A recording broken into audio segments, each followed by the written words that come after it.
We didn't play our play anymore, but I think that during the game, I think that we fought like lions. We never dropped down our heads. But unfortunately, I'm very disappointed, of course, for the result. Not only for us, for the people, but for everybody who is supporting Indonesia. Yes, if possible, of course. That's my playing style, and I think that from the beginning that we saw the game, we had grip of the game. I think that.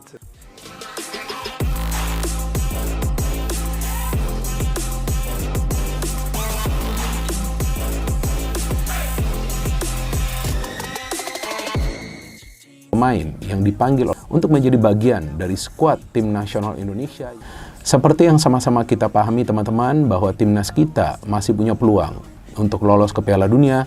Apakah itu langsung dari round 3 atau lolos dulu ke round 4 dan terus bersaing dan tentunya berjuang agar bisa lolos ke Piala Dunia tahun 2026. Tentu 1 tahun yang lalu kita tidak pernah menyangka atau juga membayangkan bahwa timnas kita akan punya yang namanya peluang untuk bisa bermain di Piala Dunia. Patrick Kluivert panggil 4 pemain naturalisasi tambahan ke timnas Indonesia di babak 4 kualifikasi Piala Dunia 2026. Patrick Kluivert panggil 4 pemain naturalisasi tambahan ke timnas Indonesia untuk babak 4 kualifikasi Piala Dunia 2026. Peluang ini tentunya tetap terbuka lebar. Sebab, laga di babak 4 kualifikasi Piala Dunia 2026 begitu krusial. Skuad Garuda perlu jadi juara grup untuk lolos ke putaran final Piala Dunia 2026. Timnas Indonesia lolos ke babak 4 kualifikasi Piala Dunia 2026. Diketahui, Timnas Indonesia lolos ke babak 4 kualifikasi Piala Dunia 2026 zona Asia. Kepastian itu didapat usai finish di urutan 4 pada klasemen akhir grup C babak ketiga kualifikasi. Di babak 4, ada 6 negara yang akan bersaing perebutkan 3 tiket ke Piala Dunia 2026. Ke-6 negara itu adalah Indonesia, Arab Saudi, Qatar, Uni Emirat Arab, Irak, dan Oman. Nantinya, ke-6 negara itu akan dibagi jadi 2 grup. Hanya juara grup yang lolos ke Piala Dunia 2026. Sementara itu, runner-up masih punya peluang main di Piala Dunia 2026 lewat jalur playoff. Mendapati persaingan sengit bakal dihadapi timnas Indonesia, akankah Patrick Kluivert panggil 4 pemain naturalisasi tambahan? Hal ini berpeluang dilakukan pelatih timnas Indonesia itu demi membuat skuad Garuda lebih tangguh. Dengan skuad saat ini, timnas Indonesia masih tampil inkonsisten.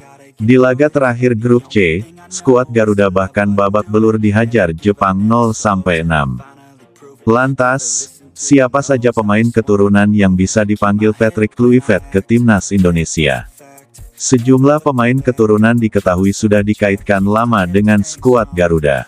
Setidaknya, ada 4 pemain naturalisasi tambahan ke timnas Indonesia untuk babak 4 kualifikasi Piala Dunia 2026 yang berpotensi dipanggil, yakni Jayden Osterwolde, Pascal Struijk, Tristan Guijer, dan Miliano Jonathans.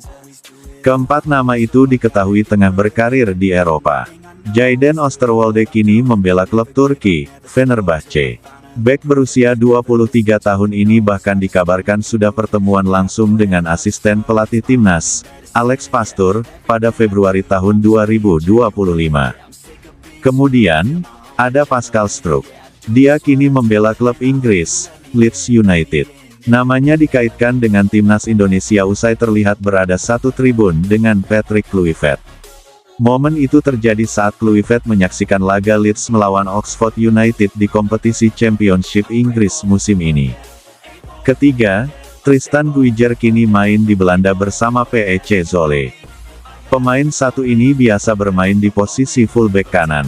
Perekrutannya bisa dipermudah karena adanya sang rekan setim, Eliano Reijenders, yang sudah membela timnas Indonesia saat ini. Terakhir, Miliano Jonathans. Sama seperti Guijer, dia juga main di Belanda, tetapi membela FC Utrecht. Namanya ramai dikaitakan dengan timnas Indonesia usai ayahnya diketahui berada di Indonesia pada Maret tahun 2025. Menarik menantikan langkah PSSI selanjutnya. Akankah nama-nama itu benar dinaturalisasi dalam waktu dekat? Laga babak 4 kualifikasi Piala Dunia 2026 diketahui akan bergulir pada Oktober tahun 2025. Erick Thohir akan evaluasi timnas Indonesia usai kalah telak dari Jepang, pada round 3 kualifikasi Piala Dunia 2026. Skuad Garuda benar-benar memetik pelajaran berharga, pasalnya di laga tersebut harus mengakui kalau semua pemain tidak perform terbaiknya. Terlebih keputusan Patrick Kluivert yang terlalu frontal untuk melakukan rotasi para pemain. Selain itu penurunan stamina para pemain timnas Indonesia dalam 2 match terakhir juga tak luput dari sorotan, karena harus diakui, sebelumnya para punggawa Garuda mampu bermain dengan pressing tinggi selama 90 menit di lapangan. Sebuah hal yang tentu saja membuat Ketua PSSI Erick Thohir cukup kecewa, dan akan melakukan evaluasi demi bisa bersaing di round 4 kualifikasi Piala Dunia 2026 mendatang. Selain melakukan evaluasi, Erick Thohir juga masih mengupayakan untuk mencari pemain keturunan baru. 3 nama sudah dipersiapkan Erick Thohir, dan diupayakan bisa bergabung sebelum FIFA Matchday bulan September mendatang. Dalam hal di atas lapangan, perjuangan telah ditunjukkan, keringat telah ditumpahkan dan hati telah diberikan sepenuhnya di lapangan.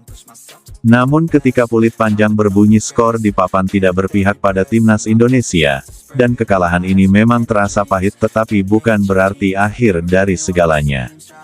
Sekali lagi kualitas Jepang masih di atas skuad Garuda, meski mereka memakai pemain lapis kedua sekalipun. Jepang menunjukkan bagaimana seharusnya tim yang rutin bermain di Piala Dunia, bahkan di laga tersebut satu shot pun benar-benar tidak dikasih oleh para pemain Samurai Biru.